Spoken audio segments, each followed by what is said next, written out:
సుధీర్, వెళ్ళగానే ఫోన్ చేయమన్నాను కదా, అయినా నీ నుండి కాల్ రాలేదు. ఇందు వాళ్ళ ఇంటికి వెళ్ళావా లేదా? ఇక్కడే ఉన్నాను మామ్.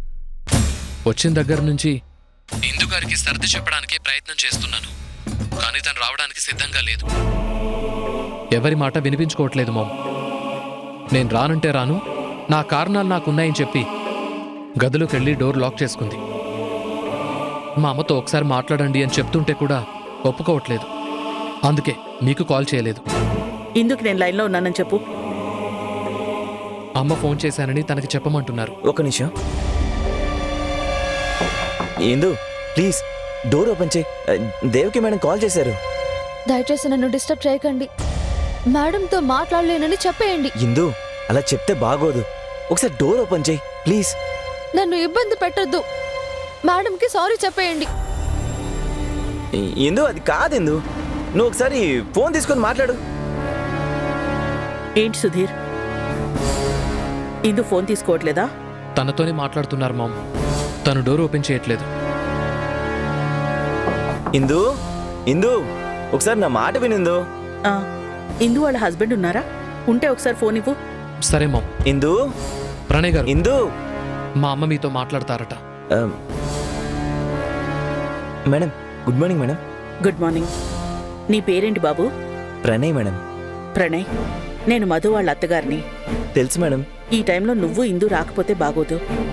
ఆ విషయం చెప్దామనే ప్రయత్నిస్తున్నాను. నాతో మాట్లాడడానికి కూడా తను సిద్ధంగా లేనట్టుంది. ఒకసారి ఎలాగోలా ఫోన్లో మాట్లాడించగలవా అమ్మాయితో? తప్పకుండా మేడం. మీరు ఒక నిమిషం లైన్లో ఉండండి. ఇందు ఇందు ప్లీజ్ ఒక నిమిషం డోర్ ఓపెన్ చేయి. మేడం లైన్లో ఉన్నారు. ఎలాగైనా నీతో ఒకసారి మాట్లాడించమంటున్నారు. ఒకసారి తలుపు తీసి మాట్లాడిందు. ఇందు ఇందు తలుపు తెరువు. మాతో మాట్లాడకపోయినా పర్వాలేదు, ఆ మేడంతో ఒకసారి మాట్లాడిందు. అంత గొప్పింటి మనిషి అయ్యుండి నీతో మాట్లాడడానికి స్వయంగా వాళ్ళ అబ్బాయిని పంపించారు. అంత గొప్ప మనుషులతో మాట్లాడడానికి అదృష్టం ఉండాలి. దేవకి గారు నీతో మాట్లాడాలని లైన్లో ఉంటే నువ్విలా మాట్లాడకుండా ఉండడం మర్యాద కాదిందు. ఒకసారి మాట్లాడు. నా మాట వినమ్మా. డోర్ తీ. ఇందు, నువ్వు చెప్పాలనుకున్న విషయం ఏదో డైరెక్ట్ గా దేవకి మేడం గారికే చెప్పు. కనీసం దానికోసమైనా తలుపు తెరువిందు. ప్లీజ్ మేడంకి నా తరపున సారీ చెప్పండి. నేను మాట్లాడలేను. ఇందు ఇందు ప్లీజ్ ఇందు, మేడం లైన్లోనే ఉన్నారు. ఇలా చేయడం కరెక్ట్ కాదు ఇందు. 2 మాటలు మాట్లాడి పెట్టే చాలు. ఈ పిల్ల చేసిన ఘనకార్యానికి మళ్ళీ మొండితనం ఒకటి. ఇందు ప్లీజ్, మేడం ఇంతసేపు లైన్లో ఉన్నారంటే అర్థం చేసుకో. ఈ విషయం మధుకు తెలిస్తే ఎంత బాధపడుతుంది. డోర్ తెరువు ఇందు. ఇందు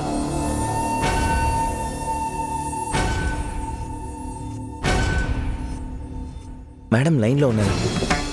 మేడం ఇందు మాట్లాడుతుందంట, ఇస్తున్నాను. మాట్లాడు. తీసుకో ఇందు.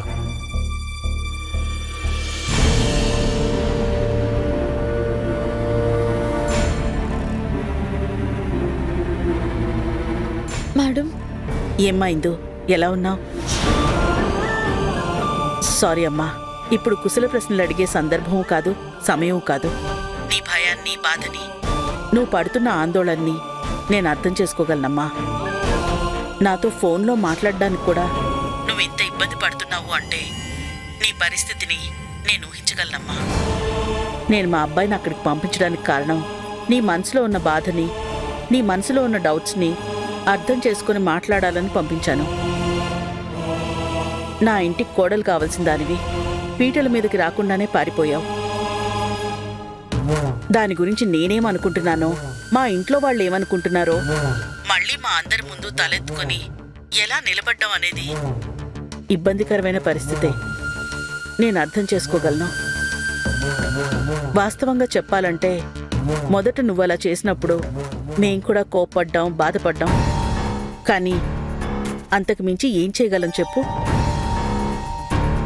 నీ మనసులో ఉన్న విషయాన్ని ఎందుకో మీ వాళ్ళకి చెప్పుకోలేక అలా పారిపోయి ఉంటావు.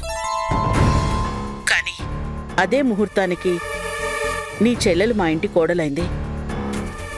దాంతో ఆ సమస్య సమసిపోయినట్టే లెక్క. కాకపోతే నీకు మీ వాళ్ళకి ఉండే ఒక ఇబ్బంది ఉంటుంది కదా,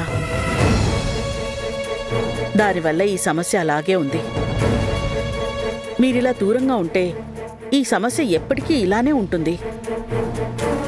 అందుకే నీ మంచి కోసం, నీ కుటుంబం సంతోషం కోసం చెప్తున్నా. నువ్వు బయలుదేరరా, అన్నీ అక్కడ మాట్లాడుకుందాం. నన్ను క్షమించండి మేడం. మీ అందరినీ నేను తలదించుకునేలా చేశాను. మీరన్నట్టు మీ ముందుకొచ్చి నిలబడటానికి నాకు ధైర్యం సరిపోవట్లేదు. నాకు అర్హత కూడా లేదు. నేను రాలేను మేడం. నువ్వెందుకు అలా మాట్లాడుతున్నావు? నేనే చెప్తున్నాను కదా, మా మనసులో అలాంటిది ఏమీ లేదు. అలా ఉండుంటే నేను సుధీర్ని ఎందుకు పంపిస్తాను? నేనెందుకు మాట్లాడతాను చెప్పు? నువ్వు వస్తే అందరం హ్యాపీగా ఫీల్ అవుతాం. నువ్వు రావట్లేదని మీ చెల్లెలు ఇక్కడ బాధపడుతోంది. కనీసం తన కోసమైనా రావాలి కదా. నా ఇంటి కోడలు ఈ తంతుని సంతోషంగా జరిపించుకోకపోతే ఇంకిది జరిపించడం ఎందుకు చెప్పు? ప్లీజ్ మేడం, జరిపించాల్సిన తంతుని ఎలాంటి ఆటంకం లేకుండా జరిపించండి. నాలాంటి మనిషి కోసం ఎదురు చూడకండి మేడం. నువ్విలా ఉంటే అసలు ప్రాబ్లం ఎలా సాల్వ్ అవుతుంది? రామ్మా, మీ నాన్న ముందుకొచ్చి మాట్లాడు. లేదు మేడం, నేను మా నాన్న ముందుకొచ్చి నిలబడితే ఆయన సహించలేరు. నా మొహం చూడ్డానికి కూడా ఆయన ఇష్టపడరు. అన్నీ నువ్వే అనుకుంటే ఎలాగమ్మా? మీ నాన్న గురించి నువ్వు అనుకుంటున్నట్టే మా గురించి కూడా అనుకునే ఉంటావు కదా. నువ్వు మా ముందుకొస్తే నీ మొహం చూడ్డానికి కూడా ఇష్టపడం, నువ్వు చేసిన పనికి చీ కొడతావని భయపడే ఉంటావు కదా. ఇప్పుడు నేను నీతో మాట్లాడిన తర్వాతే కదా మాకెవ్వరికీ నీ మీద ఎలాంటి కోపం లేదని అర్థమై ఉంటుంది. అలాగే మీ నాన్న కూడా నీ మొహం చూస్తే కోపాన్ని మర్చిపోయి కూతురు మీద ప్రేమతో నిన్ను క్షమించేస్తారు. మా నాన్న గురించి నాకు బాగా తెలుసు. ఆయన నన్ను ఎప్పటికీ క్షమించరు. ముందు నువ్వు ఈ భయాన్ని పక్కన పెట్టు. నువ్వు చేసిన తప్పుకి తండ్రిగా ఆయనకు బాధ ఉంటుంది. అందుకే కోపంలో నిన్ను దూరం పెట్టారు. తప్పు చేసింది నువ్వే కదా. ఆయన ముందు నిలబడి క్షమించమని అడగాలి. ఇప్పటికీ రాకపోతే నీది ఇంకా పెద్ద తప్పు అవుతుంది. నన్ను నమ్మి రా ఇందు, అంతా సర్దుకుంటుంది. నలుగురు ఉంటారు కాబట్టి మాట్లాడతారు. లేదు మేడం, మా నాన్న మనసు గురించి, కోపం గురించి నాకు బాగా తెలుసు. మేమంతగా చెప్తుంటే ఏంటమ్మా నువ్వు? మేడం ఏం చెప్తున్నారో మాకు వినపడకపోయినా ఏం చెప్తుంటారో అర్థం చేసుకోగలమిందు. ఖచ్చితంగా నీ మంచి కోసమే చెప్తుంటారు. ఆవిడ మాట మీద గౌరవంతో అయినా మనం బయలుదేరాలి. సరే అని చెప్పు ఇందు. ఎవరు? మీ అత్తగారా? అవును మేడం. ఇంతమందిమి చెప్తున్నామంటే నీ మంచి కోసమే కదా. నువ్వు అర్థం చేసుకుని అందరి మాటకి విలువిచ్చి వచ్చావంటే బావుంటుంది. ప్లీజ్ అమ్మా, బయలుదేరు. ఏంటమ్మా, ఏం చెప్పకుండా సైలెంట్గా ఉన్నావు? నా మాట మీద గౌరవం ఉంటే బయలుదేరమ్మా. సరే మేడం, బయలుదేరుతాను.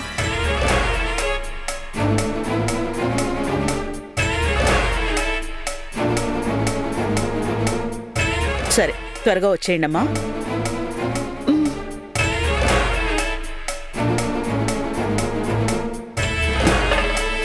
రా ఇందు, రా. నువ్వు రాగానే జరగాల్సిన కురుక్షేత్రం జరిపిస్తా.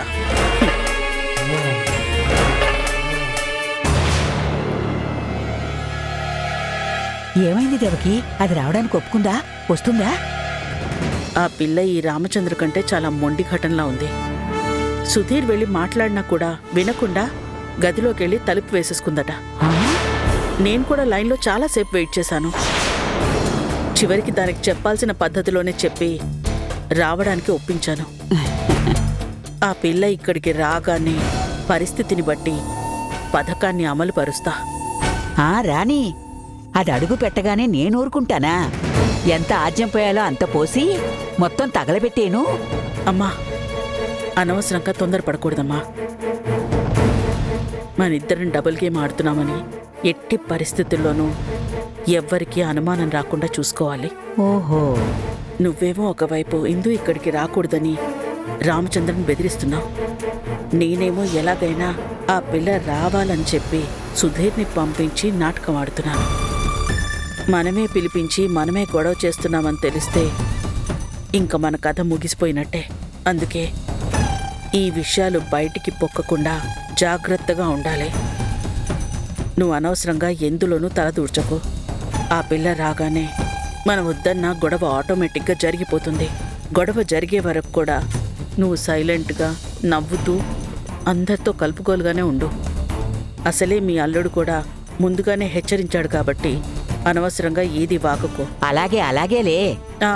అలాగే అంటావు. అంతలోనే నీకు తెలియకుండానే నోరు జారుతుంటావు. జాగ్రత్త.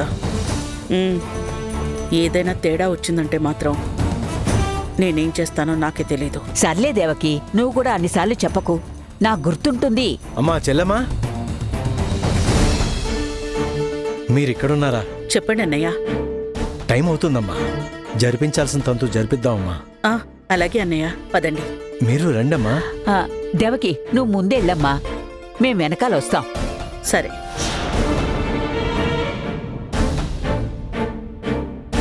ఏంటమ్మా? ఏం అనుకోకయ్యా, మళ్ళీ ఒకసారి గుర్తు చేద్దామని ఆగమన్నాను. అబ్బే ఏం లేదయ్యా, తంతు జరగాల్సిన సమయం వచ్చేసింది కదా.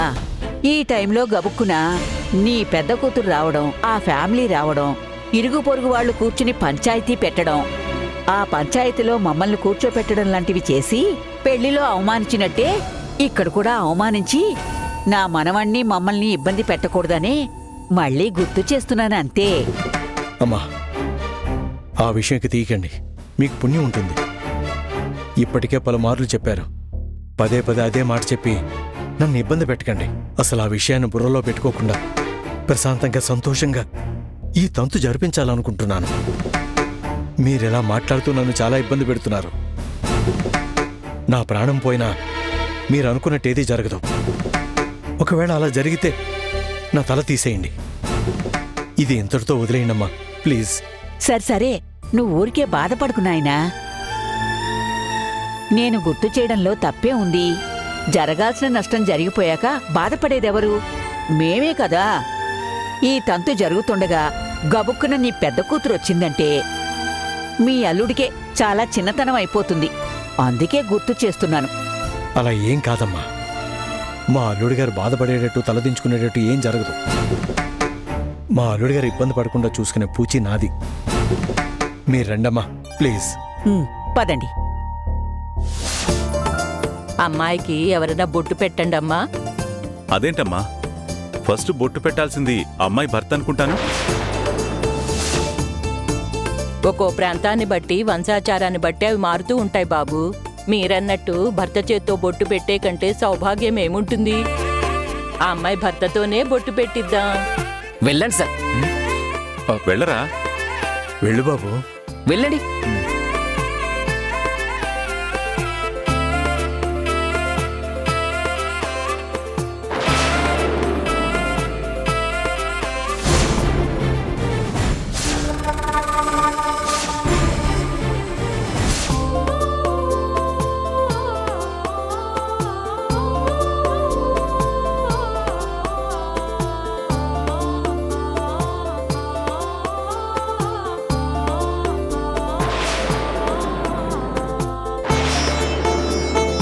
ఇప్పుడు ఆ అమ్మాయి తల్లి వచ్చి గంధం రాసి బొట్టు పెట్టాలి. వెళ్ళి బొట్టు పెట్టమ్మా.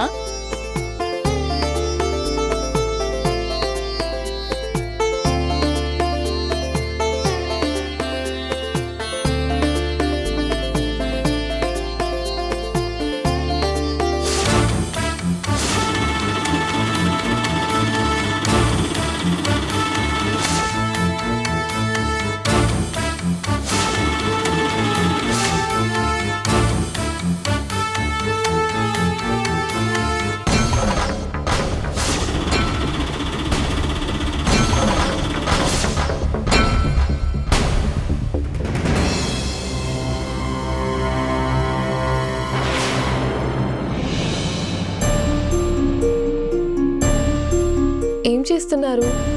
నీ మెడలో ఉన్న మంగళసూత్రాన్ని గొలుసులోకి మార్చాలి కదమ్మా. అందుకనే అలా బోసి మెడతో ఉండకూడదు కాబట్టి ముందు ముత్తైదువులు ఈ పసుపు తాడుని నీ మెడలో కట్టి తర్వాత మంగళసూత్రాన్ని తీస్తాం. నా మెళ్ళో ఈ మంగళసూత్రాన్ని సుముహూర్తంలో పెద్దల ఆశీర్వాదాలతో దైవ సన్నిధిలో అగ్ని సాక్షిగా నా మెళ్ళో కట్టారీనా. ఆయన కట్టిన ఈ మంగళసూత్రాన్ని తీయడానికి బదులుగా మీరు పసుపు తాడు కడితే ఇంకా ఆయన కట్టిన మంగళసూత్రానికి విలువేముంటుంది?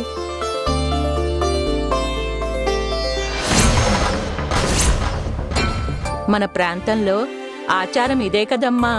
నాకీ ఆచారాల గురించి అవగాహన ఏం లేదు, కానీ మా ఆయన కట్టిన ఈ మంగళసూత్రాన్ని మార్చాలంటే మాత్రం ఈ పసుపు తాడుని కూడా మా ఆయన చేతే కట్టించండి.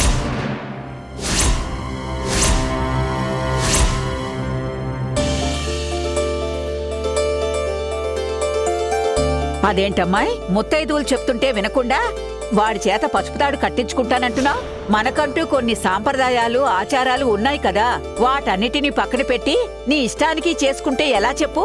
మీరు చెప్పింది కరెక్టే కావచ్చు బామ్మగారు, కానీ ఆయన చేత్తో నా మెడలో కట్టిన ఈ మంగళసూత్రాన్ని బంగారు దారంలో కూర్చోడానికి ఇంకో పసుపు తాడుని వీళ్ల చేత్తో కడుతూ ఉంటే నా మనసు ఒప్పుకోవడం లేదు.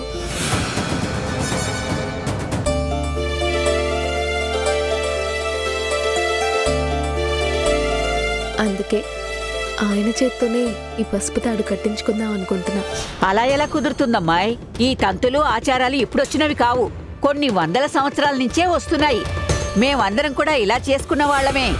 ఏమ్మా రమణి, నువ్వు కూడా అలాగే కదా చేసుకున్నావు. ఆచారాలు మనం పాటించడానికి పెట్టుకున్నాయి, ఇలా పక్కన పెట్టడానికి కాదమ్మాయి. దేవకి, అమ్మా నువ్వు ఊరుకోమ్మా. నా కోడలు చెప్తున్న దాంట్లో కూడా అర్థం ఉంది. నా కొడుకు కట్టిన పసుపుతాడు తన మెళ్ళలోనే ఉండాలని కోరుకుంటుంది. తన కోరికని మనమెందుకు కాదనాలి? అలాగే చేద్దాం. మారుతున్న కాలాన్ని బట్టి తంతుల్లోనూ ఆచారాల్లోనూ చిన్న చిన్న సర్దుబాట్లు ఉంటూనే ఉంటాయి కదమ్మా. మీరు చెప్పింది కరెక్టేనమ్మా. అయినా అమ్మాయి ఆచారాలకు విరుద్ధంగా ఏం అడగట్లేదు. కొన్ని చోట్ల ఈ తంతు మొత్తం ముత్తైదువుల చేతుల మీదుగానే జరిపిస్తారు. మరికొన్ని చోట్ల ఈ తంతులో అన్ని పనులు తన భర్తతో ప్రారంభించి తరువాత ముత్తైదువులు చేస్తారు. పెద్ద ముత్తైదువు చెప్పాక ఇంకా ఏంటమ్మా? అమ్మాయి కోరుకున్నట్టే జరిపిద్దాం. నందు, ఆ పసుపుతాడు నువ్వే కట్టు.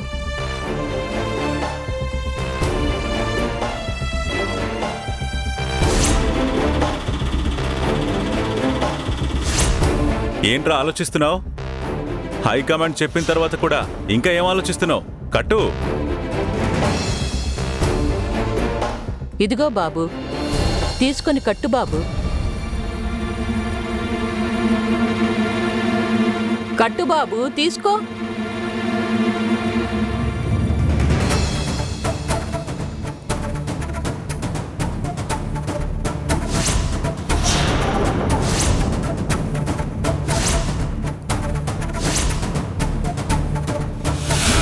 భార్యాభర్తల మధ్య సహజంగా ఉండే జీవన విధానాన్ని పాటించాలి. జీవన విధానం అంటే? పొద్దున్న నిద్ర లేచిన దగ్గర నుంచి మళ్ళీ నిద్రపోయేంత వరకు అందరూ భార్యాభర్తలు ఎలా ఉంటారో అలాగే ఉండాలి. పూజలు, పునస్కారాలు, పండగలు, పబ్బాలు ఏవైనా సరే భార్య ఇష్ట ప్రకారమే నడుచుకోవాలి.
బాబు అందరూ ఈ జంటపై అక్షింతలు వేయండి.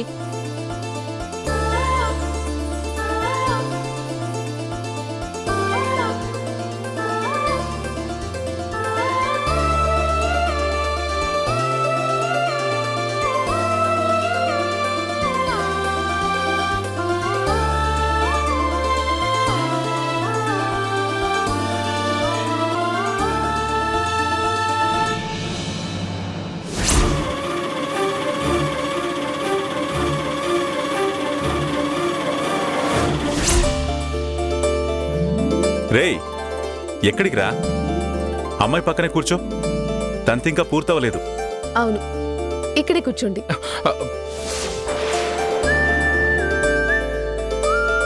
బావుందమ్మాయి.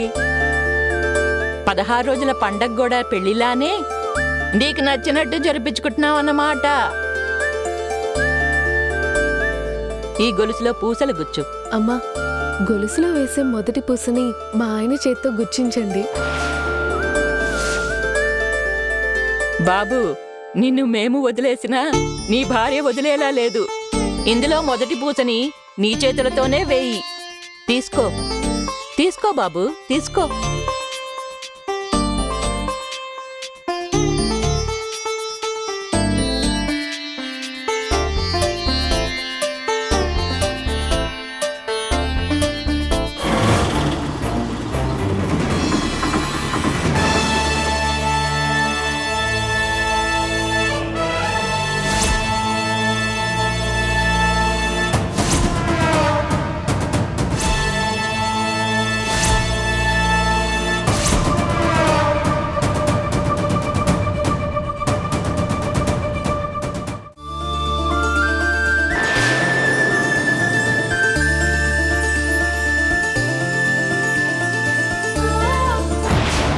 ఏంటమ్మా? ఒకసారి అటు చూడు.